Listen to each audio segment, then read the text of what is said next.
All right, modern day mystics, fellow truth seekers, we're back again with another Cogito reaction. Love Cogito. Yeah, we're going to take a look at Jainism. Jain. So I don't know much about Jainism. I've looked at it a little bit in the past, but it's going to be good to get a good baseline refresher and learn.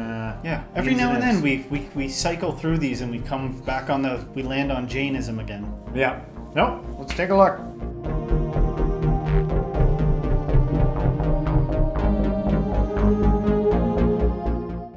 Jainism. Some call it the world's most peaceful religion.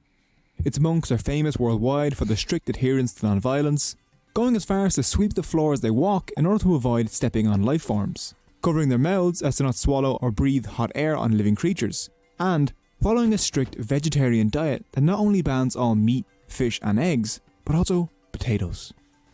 I remember the covering their mouth thing, and obviously let's address the 5,000-ton elephant in the room. During COVID, they must have been like, this is our time. You know what I mean? Maybe. It would drive me crazy. The video isn't even 26 seconds old, and I'm already like, it's too hard to be a Jain. Oh, I see what you're saying. They're so dedicated. It looks like there's a hardcore dedication to this religion. I always thought that growing up about, from my loose, fragmented knowledge of Buddhism, I was always like, they try not to hurt anything? You know what I mean? Because in our household, it was like, the small town Ontario, kill the spider, kill the mosquitoes. I put kids, I'll give you money if you every mosquito you kill. You know what I mean? So no regard for anything other than self. Yeah. So I always was like, that sounds hard. But the older I've gotten and the more of this I've picked up, I find myself taking, if I find a little critter in the house, taking an extra step, and one of my kids squashes it or something, like, why'd you do that? Why didn't you just put it outside or something? I'm kind of a weirdo in my family for that. I get it. Yeah. When I went to that Vipassana retreat, that was one of the laws. It was thou shalt not kill. So if you find a bug in your room, you got to get it out of there with gloves and paper or something. Right. But I think that aesthetically, that's a more, for a ever civilizing culture, that is aesthetically genius to me. The less murder and senseless killing of things on a surface level. But I think when you get to the deepest levels of these religions, there's an awakening to the oneness of things where it really kicks in and you're like, why would I kill something that is me? Yeah. But we haven't even got there yet. Yeah. So let's see. It's early. So, what is Jainism? Why is it considered the world's most peaceful religion? And why is this monk butt naked? Well, let's find out.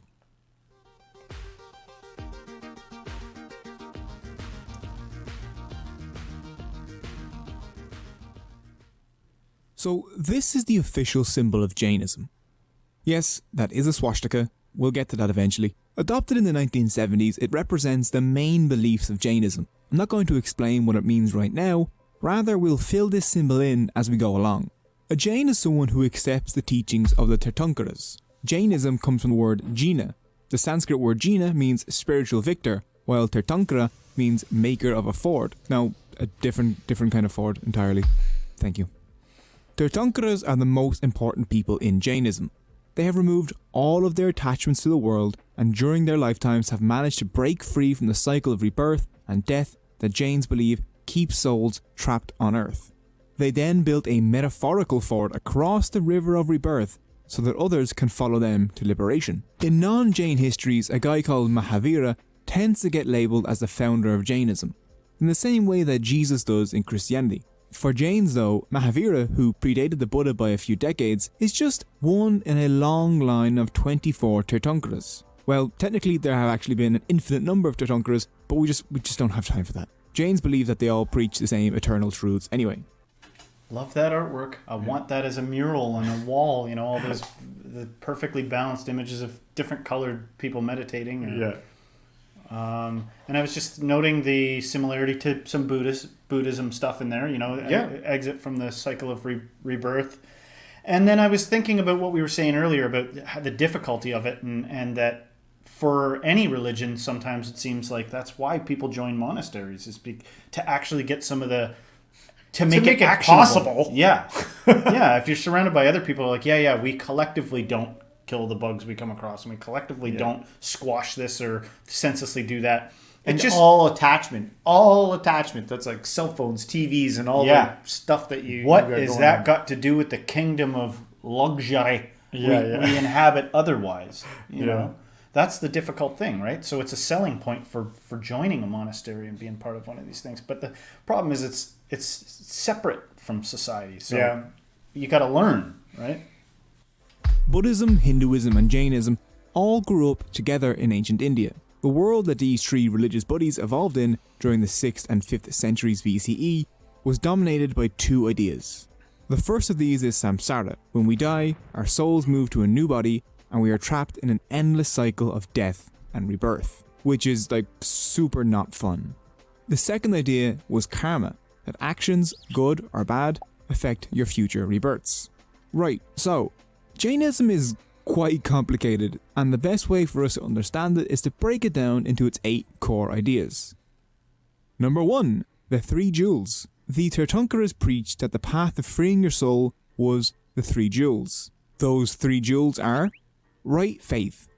Right faith is accepting the 7 truths or tattvas of Jainism. Ooh, a list inside of another list. How exciting. Number 1 is jiva, that all living things have an immortal, perfect soul. Number 2 is ajiva, non-living things have no soul. Number 3 is ajrava, doing actions drags karma to your soul. 4 is bandha, which is karma can stick to your soul. Number 5 is samvara, you can stop the influx of karma. Number 6 is nirhara, you can separate karma from your soul. And number 7 is moksha, separating karma from your soul, frees it from the cycle of rebirth and death. The second jewel is right knowledge. Right faith is believing those 7 truths. Right knowledge is truly understanding them. You can do this by listening to Jain monks and reading Jain scriptures. And the last jewel is right behaviour. Right behaviour is using your faith and your knowledge to live a life that is good and does not harm others. You can do this by following the 5 great vows of Jainism, the Mahaviratas. I know, another list inside of a list. Yeah, Jains like lists. Like, a lot. The Mahaviratas are, number 1, Ahimsa, non-violence. Number 2, Satya, always being truthful. Number 3, Asteya, not stealing. Number 4 is Brahmacharya, being faithful to your partner or being totally celibate. Number 5 is aparigraha, not being weighed down by possessions or unnecessary attachments to people, places or things. These 3 jewels are seen as the only path to moksha, freeing your soul. They are so important that they were incorporated into the official Jain symbol as those 3 dots there. Ahimsa is by far the most important of these vows, and is strictly followed by all Jains. So let's take a look at that. Number 2, Ahimsa. Some Jain temples have an inscription above their doors, usually in Sanskrit but sometimes in English, that reads, "Non-violence is the highest religion." Jains believe that if you want to achieve moksha, you need to stop harming other life forms. Jains believe that every living thing has a soul and can therefore feel pain and suffering. Animal and even human rights are a fairly recent concept, but Jains have granted something similar to all life, even microbes, for thousands of years. Ahimsa is the hand in the middle of the Jain symbol, and the text there at the bottom reads, "All life is bound together by mutual support and interdependence." Number 3, Anekantavada. Life is complicated. In order to understand it a little better, Jains came up with a many-pointed doctrine known as Anekantavada. No single viewpoint can be the only truth. Instead, the full truth must be built out of a bunch of different viewpoints. There is a famous story in Jainism that helps get this point across. 5 blind men go up to an elephant and each touch one part and attempt to describe what the creature looks like. The guy at the trunk says this thing must be as thick as a tree trunk, while the guy at the tail says no, actually it's probably more like a rope. The guy at the belly claims it's a wall clearly, the other guy at the leg disagrees saying it's a pillar, and the last guy grabbing the ears thinks they're all fools because it's clearly a fan. The story then goes on to say that a nearby wise old man told them that they were all right, but only partially, and that all their points together could describe the whole elephant. That wise old man? Albert Einstein. After explaining the elephant to the blind men, the wise old man bestowed more knowledge upon them. He said, to never miss a Cogito video, make sure to click the subscribe button and ring the notification bell. And the blind men nodded, for they knew that this was great wisdom. Some modern Jains often see Anakinthavada as a... It's such a good point to not overlook, that this ability to understand the multiple views as the bigger, like, all connected to the greater whole. I think that would stop a lot if we had this ability to do that. It's something we're ever learning, is to try to understand these different views. And in some sense, it's tied to so many religions. All religions, this ever unifying glimpse at what's going on. I mean, other religions also talk about special paintings that are shown in segments that eventually reveal a whole picture, right? Yeah. That is a reoccurring thing, and it's well stated here, and it's a beautiful point made here in this video. And I recognize that there's something that's inhibiting us from doing that process. A lot of people don't want to start the process of piecing everything together to see the overarching full picture. What is the hindrance? Part of it is us not getting our way, and blindness. Because if we allow for that, if we allow for other opinions to come into the picture, it might, push people away from doing the thing that you find, preserves your life the best. But we're like, I have to give up something now. But that's the behavior of a blind person. Yeah. That's the behavior of somebody that's... The blinders that you wear are self-preservation. Yeah. In some sense. Yeah. You know what I mean? Like, they get you to the show. They get you to the spot where you're feeling around on the elephant and trying to describe it. But that's just the first step. The second step is the recognition of what's happening, right? Yeah. But why... But there's a resistance to that, right? And maybe it's just as simple as blindness, ignorance. We need a wise person to come along and help. Or time. It could just be time. Yeah. Yeah, it's like synonymous. It's a part of Ahimsa as tolerance of other worldviews, especially when it comes to other religions. Number 4. Samsara and Moksha. Samsara, the endless cycle of death and rebirth. For Jains, rebirth is not a good thing.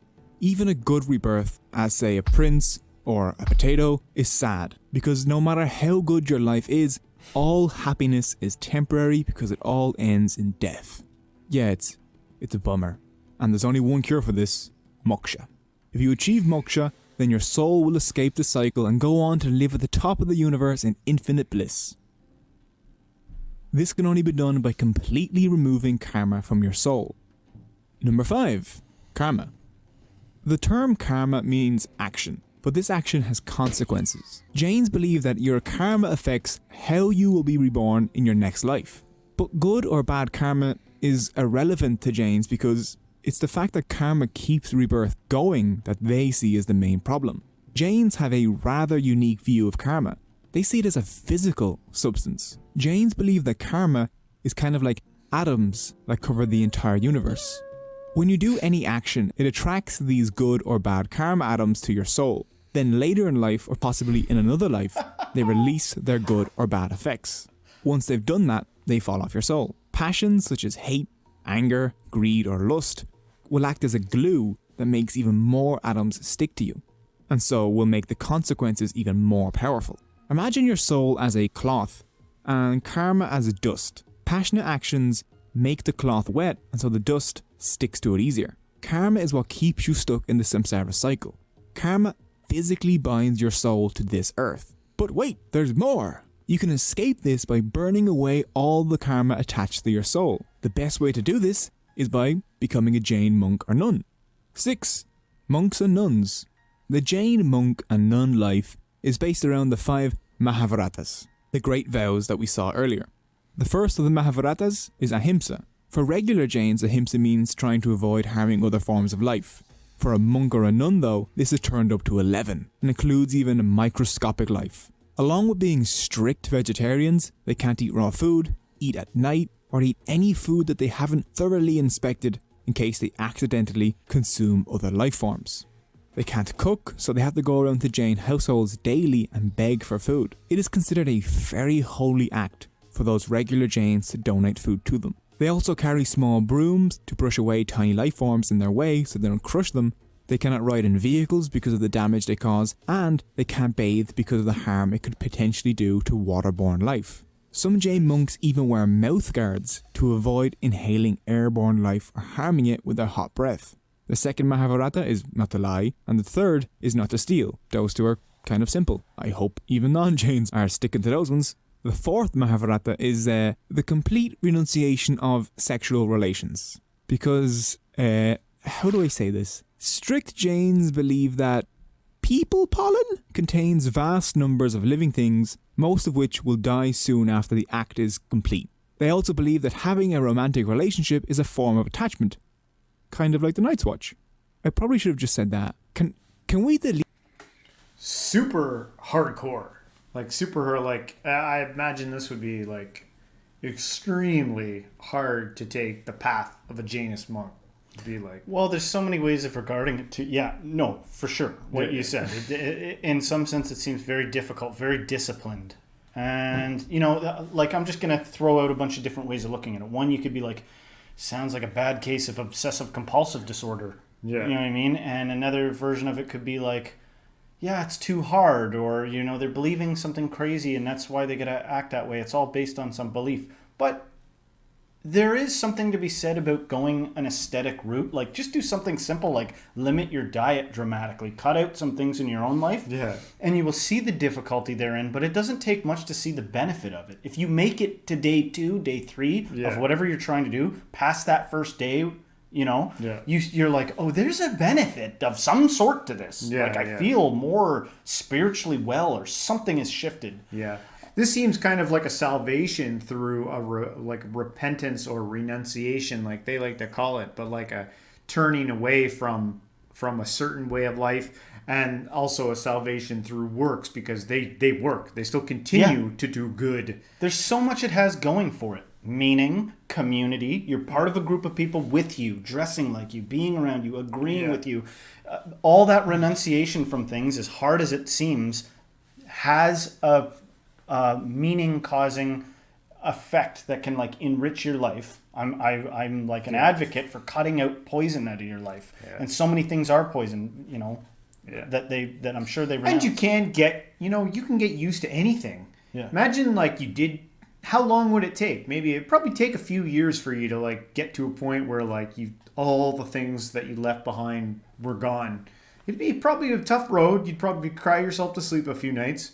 Like, at first, but you know, eventually one day you might wake up and just be like, I'm in peace. It's peaceful. Yes, for sure. I do think that happens. Like, at one point I was thinking, man, they must throw a crazy party when someone dies. Like, he did it. He made it the whole way without doing all this stuff. He doesn't have to be reborn again, because this was hell, right, guys? But I actually think the opposite would probably happen. With all that renunciation, you would find a deep meaning and connection in life. Yeah. And you might be like, I'm going to be sad to see this go. This life of not being addicted to my phone and not being in some, like, codependent situation, and not, like, all the different ways. High on clarity. Yes. It's like, I'm so clear. It's so clear. Yes. Which our society is essentially designed to make you think is crazy town. Yeah. High on clarity. Ew. Like, do drugs. You know what I mean? Like, that's more what our society's kind of like. You know, be addicted to your phone. Gross. Ew. Like, you don't fap or whatever. Yeah, but the truth is, they probably find ridiculous meaning in all that renunciation. Yeah. The people pollen part. The fifth and final Mahabharata is that of non-possession. Jain monks and nuns carry nothing but a few necessary items, like their brooms, and move every day in order to avoid attachment to one place. For Jains, this is the best possible life because of how non-violent it is. It is the best way to achieve moksha, and regular Jains hold the monks and nuns in very high regard. Due to the monks and nuns' dependence on the Jain community, the relationship between the two is extremely close and personal. Interestingly enough, the earliest nuns in history are probably found in Jainism. They can be traced back to the times of Mahavira, and Jainism is quite unique in the fact that nuns outnumber monks by a huge margin. Number 7. Regular Jains. The vast majority of Jains are not monks or nuns. Many accept that their time to be a monk or a nun will come in a future life. They follow the 5 small vows, the Anuvarata, which is like a diet version of the 5 great vows. These aren't strict rules. It's more what you call guidelines than actual rules. Regular Jains should try to avoid violence and violent jobs. They shouldn't lie, they shouldn't steal or cheat people in business, they shouldn't be too frisky, and should remain loyal to their husband or wife, and should do their best to unburden themselves of their wealth, ideally through charity. Jains are an extremely charitable community, but rather than their cash donations going to monks or nuns, they are spent on temples, health clinics, schools, libraries, or animal shelters. Regular Jains also practice strict vegetarianism. Eggs are counted as meat, they don't harm any insects, so honey is out as well. Anything fermented is considered to have life forms in it, so alcohol is also out the window. Root vegetables like potatoes, onions and garlic, literally my entire diet, are cancelled because you need to rip the entire plant out of the ground to eat them, thus causing destruction. Due to these vows, Jains have gravitated towards careers in things such as business and law, and today, Jains are amongst the wealthiest and most educated groups in India. Number 8. Loka. The Jain universe, or Loka, is made up of 3 parts. The wide top part is the heavenly realm, the waist is the earth, the wide bottom part is hell. At the tippy top of the universe is the Siddha Loka, where the souls of those that have achieved Moksha go and enjoy infinite bliss.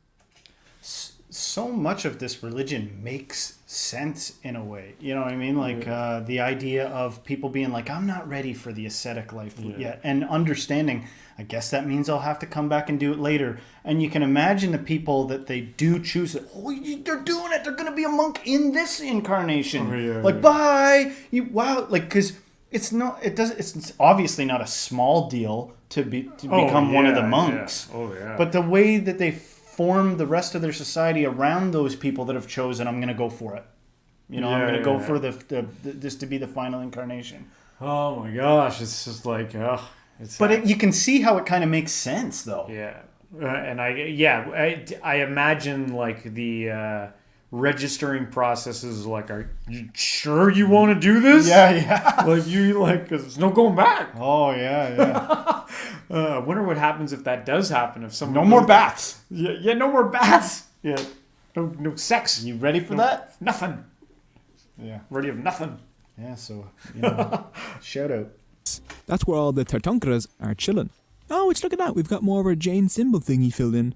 Jain hell is very Dante's Inferno. There are 7 layers. The deeper you go, the worse it gets. You stay in hell until all of your bad karma is burned away and you get to be reborn on earth again. Now, hell in Jainism isn't really a punishment like it is in other religions. Rather, it's seen as a natural consequence of bad karma. The zone above the waist is the realm of the gods. This realm is like super fun. There's no suffering, everyone is happy, there's unlimited refills, probably a trampoline. The people that are reborn here are the ones with really good karma. But just like in hell, this isn't really a reward. You're reborn here due to the natural laws of karma, and even the gods eventually die, and karma still binds their souls in Samsara. So even the gods will eventually be reborn on earth and will need to try and achieve Moksha. This is why some Jains say that bad karma is a chain of iron and good karma is a chain of gold, but both are chains. All souls can be reborn in the Loka as any of 4 types: plant or animal, human, hell being, or god, which is what the swastika in the Jain symbol represents, each of the 4 potential rebirths. Would you look at that? Looks like we just filled in the whole symbol. The swastika also represents the cycle of death and rebirth. All Jain temples and holy books must contain the swastika. It is an ancient and beloved symbol in India for many different religions. The Nazis kind of made things a bit awkward in that regard. Every living thing, from a grape to a god, has the ability to be reborn as a human and achieve moksha. So, those are the 8 main concepts of Jainism, but it does leave us with some questions. You may be wondering, is there a Jain god? What do they pray to? What's the dealio, Mr. Video Man? Well, the Jain concept of God is very unique. They don't believe in a creator of the universe. Instead, they believe it has simply always been here. The liberated souls at the top of the Loka are beyond all wants and desires, so they see no reason to interfere on Earth. Jains worship them in order to be more like them, rather than to ask them to help out in life. Now, some Jains worship the gods in the upper heavenly realms, and since Jains are surrounded by Hindus, they tend to worship the same gods as them. But in the Jain worldview, those gods in heaven are imperfect and are still trapped in samsara just like them. What about the different religious sects? Does Jainism have those? Of course. Just like every other religion. The two main sects are the Digambara and the Svetambaras. Now you may be thinking, ugh, to yourself right now, what boring theological reason could there be for this split? Is it an argument about how to make holy bread, or who should have been the main religious guy after another guy? Nope. This one's about naked dudes. The main theological divide between the Digambara and the Svetambaras is whether or not monks should wear clothes. The Digambaras, the sky-clad, claim that in order to be completely non-attached to the world, monks should also renounce clothing. This had the consequence of saying that women could not achieve moksha because they couldn't be naked in public, which was kind of just assumed. The Svetambaras, the white-clad, disagree and argue that a person can be unattached to clothes mentally but still wear them, so women can achieve moksha just like men. There are a few more differences between them, such as which Jain scriptures they accept, but the main one is the clothing. Jains have been... It's hard to believe that that's such a division, because regardless of which side you believe of that, say the women, they do all the white clothing, eventually if they become a nun, they will get so much good karma that eventually they'll be on the other side anyway as a man, and like eventually it all leads to the same thing anyway. Right. So it's surprising that they take such a divide on it. Like because I guess they have to live in separate communities and stuff if they're following. And who's the one that modernly, to solve that dispute with some kind of revelation about it or something like that, Yeah. Yeah, interesting, and it makes me think about women throughout history in variety of religions where their modesty is always has a different standard, a double standard to men. Yeah. Like women oftentimes have to wear more garments, hide themselves more to men, and you can think of it a little bit and rationalize why. Yeah. But it's got to be noted. Yeah. Highly influential in India for thousands of years, shaping its vegetarian-friendly diet and lending the concept of Ahimsa to Gandhi's independence movement. As knowledge of the Jains becomes more common outside of India, it confronts many people with difficult concepts. People tend to assume that the world exists for human consumption, to fulfill human desires. But for Jains, the world is something to give up, where humans are not dominant over other life forms, but part of an intricate web where animals and plants are more than just things to consume. In the last century, Jainism has found itself in a strange position. Their ancient philosophy has garnered the eye of the modern world, as the ideas of non-violence, strict vegetarianism, and what could be called an environmentalist outlook are strikingly relevant in a world coming to terms with the fact that it may be consuming itself. So, those are the basics of Jainism. It isn't even close to covering everything. One video simply can't do it. Religions are just too diverse, too deep, and mean too many different things to different people. But learning even the basics of anything that millions of people deeply care about gives us an insight into our fellow humans' worldview, and I hope you enjoyed it. Well, that was one of the more detailed cogitos. Like, they really went into detail with all the lists and the beliefs, but very fascinating. And admirable living. If you can, anyone who can do that, you're like a superhuman. Oh, hats off. And yeah, I just want to say another shout out to Cogito, man. Their content is unbelievable, and all their stuff uninterrupted by us. Will be in a I want to see some more Cogito videos. We'll leave a link to them, right? Yes, to some more religions and stuff that they may not have done. But great stuff. And hopefully you guys liked our reaction video. If you did, don't forget to hit the like, subscribe, share with a friend, and everybody. Until next time, stay spiritual.